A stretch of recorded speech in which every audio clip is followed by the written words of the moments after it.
नवी मुंबई आवाज, अपनी आवाज।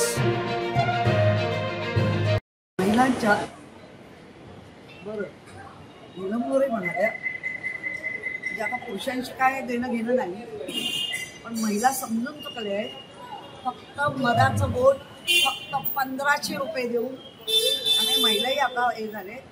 आणि मुळात नीलमताईंनी महिलांसाठी काय केलंय आमच्या पक्षात राहून ते सगळ्याला माहिती। काही बीएसटीचा तुम्ही मुद्दा मांडला होता, बीएसटीचा मुद्दा मांडला होता काल। बीएसटीचं जे बेस्ट भवन आहे कुलाब्याचं, तिथे एका निवृत्त कर्मचाऱ्याने त्यांचे अजून जे पैसे आहेत ते मिळाले नाहीयेत म्हणून एक हातात बोट ठेवून हा सगळ्या व्यवस्थेचा निषेध केलेला आहे। खरं तर जेव्हा बीएसटीची निवडणूक होती तेव्हा आता ज्यांचं पॅनल निवडून आले किंवा आताच्या सत्तेवर त्यांनी नेमका हाच मुद्दा उचलून धरत प्रचार केलेला होता।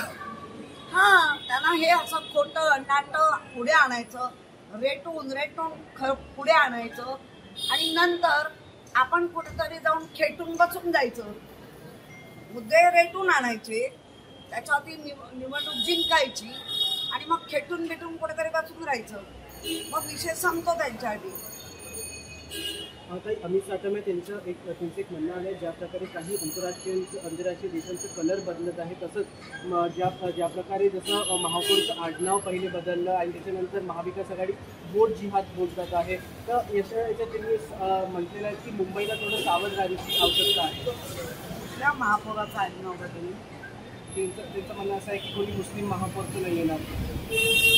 मुळामध्ये आम्ही तुम्हाला तेच सांगतोय, रेटून खेटून खोटं बोलायचं, मतदान मिळवायचं आणि नंतर कुठेतरी गुलवायचं, हे कायम आहे।